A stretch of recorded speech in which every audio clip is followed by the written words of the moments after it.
Tonight is Monday and we had tango class under Ana and Martin.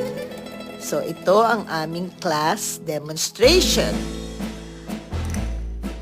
Siyempre minus uli po ng audio.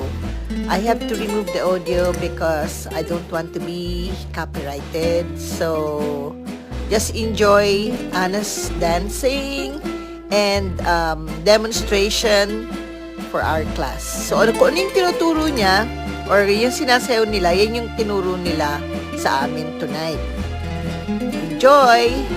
And we are so privileged and blessed na we have a new teacher o visiting teacher dyan, si Martin. So, enjoy lang. Ayan po ang ginagawa ko